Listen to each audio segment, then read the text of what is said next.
Hi, Shea Hulse here. If you don't know me, I am a wife and mom of two, and I help entrepreneurial women master their mindset and build a successful online business without sacrificing time with their loved ones so they could live their dream life. And this week, I'm going to talk to you about my favorite 9 favorite mental health books that will inspire you.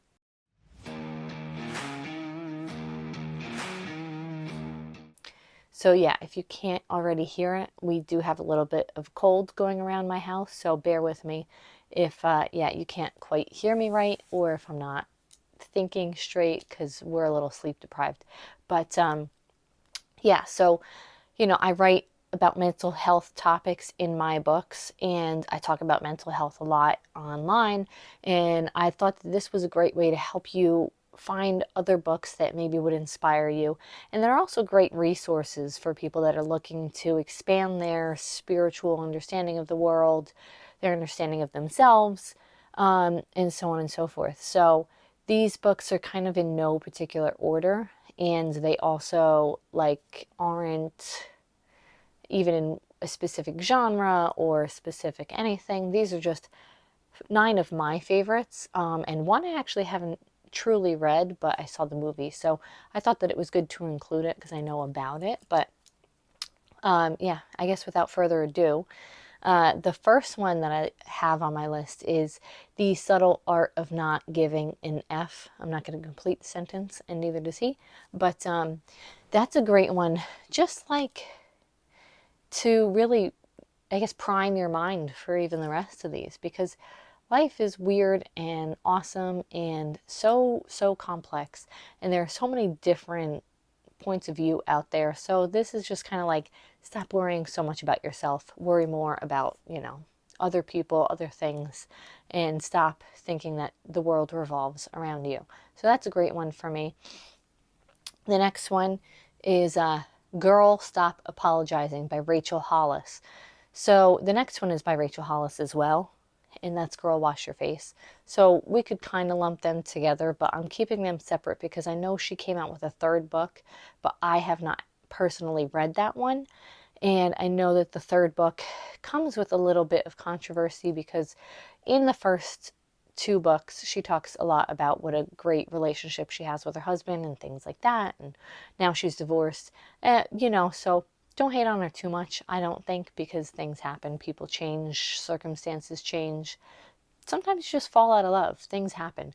So, but don't knock her books because her books still have a lot of great advice and great, helpful tips and hints. And she does talk about a lot of her personal struggles. So I think that that makes it more of like an intimate sort of book. You're really hearing her own private thoughts, which I think a lot of people can relate to. And I think that that has led to a lot of her success, is that it's very identifiable. People that have had very similar things. And when she was growing up, I mean, I don't want to spoil it, but she had a lot of mental health problems in her family too. So those are 2 books I definitely recommend. If you've read the third book, let me know if you liked it, and if I should recommend it and read it in the future. And then the next 2, again by the same author, it's by Gabby Bernstein. But I found that these 2 were less similar than the Rachel Hollis books because Gabby Bernstein has more of a, I guess, she comes at it more from her education than her experiences, though her experiences do play a big part in it as well. If you don't know me, I am a super Gabby Bernstein junkie ever since I found her. I've just been like devouring all of her stuff, which I tend to do. But yeah, Gabby Bernstein wrote, I guess the first one was Add More Ink to Your Life, but no, the 2 I'm specifically talking about are Super Attractor, which was the first book that I was introduced to by Gabby. And then the second one is Happy Days, a guide from, let's see, The Guided Path from Trauma to Profound Freedom and Inner Peace. So yes, with Gabby Bernstein, Super Attractor was the first book that I was introduced to personally.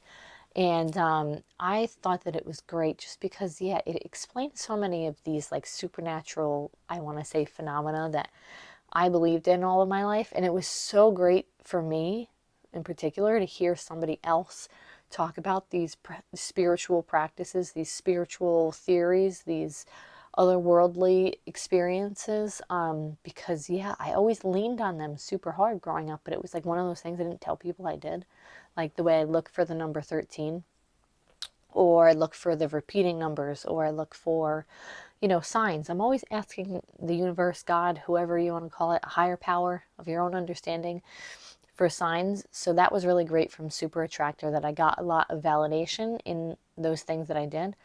And then the second one here is, yes, Happy Days, which is a guide for trauma survivors. So Gabby talks again a little more personally about her own trauma in her life, how she was able to overcome it, how she was able to like work through it, and how it kind of like led her to where she is today. Because without a lot of those problems and trials and tribulations, she wouldn't have gotten here. And if she didn't have that faith in herself, in the universe, in the world around her, she wouldn't have kept going and gotten to where she is today. So those two are super, super great, very inspirational. You could follow her everywhere: YouTube, Instagram, Twitter, you name it. She has a podcast. So now, number 4, this one, The Perks of Being a Wallflower. So this is one that I have not personally read. I think I started reading it way back when, but sometimes, particularly when I'm on a binge with a book or an author, I like, and let's say I'm borrowing it from the library and I go to borrow the next book in the series and it's not available immediately, I'll start reading another book, but once it's available, I stop reading the other book and I start reading. So I think that's what happened here. But I did watch the movie, and I think that that's just a really good one, again, for someone that kind of likes to be a wallflower, that kind of, doesn't always speak up, doesn't always voice their opinions, doesn't always be daring and bold. So that's a great one. Number 3 is a little bit of a twist, because this is a series. So these are the books by Ellen Hopkins. So it was funny that, I was just researching to write for this article, and I came across the books series by Ellen Hopkins, and I was like, oh my goodness, because I read these books, years and years and years ago, like middle school, early high school, something like that. And my friend Dan had turned me onto it. So if Dan ever watches these videos, thanks, Dan. I still, appreciate you. But yeah, these were very, very interesting. If you're looking like for a totally different type of book, you can read those. I know that like one of them, they were in a mental institution, and it was interesting because they were talking from the different perspectives, and even the way that it's written, it's not like let's say this is the page and these are all the words on a page. She was writing it more like prose. So it was like one line, one line, one line, one-liners. And it was very, very cool. I really highly recommend her books. I thought they were so wonderful. And actually, come to think of it, I need to go get them for my sister, because I think I let her borrow them and I want them back now. So number 2 is the Harry Potter series, because yes, Harry Potter's great.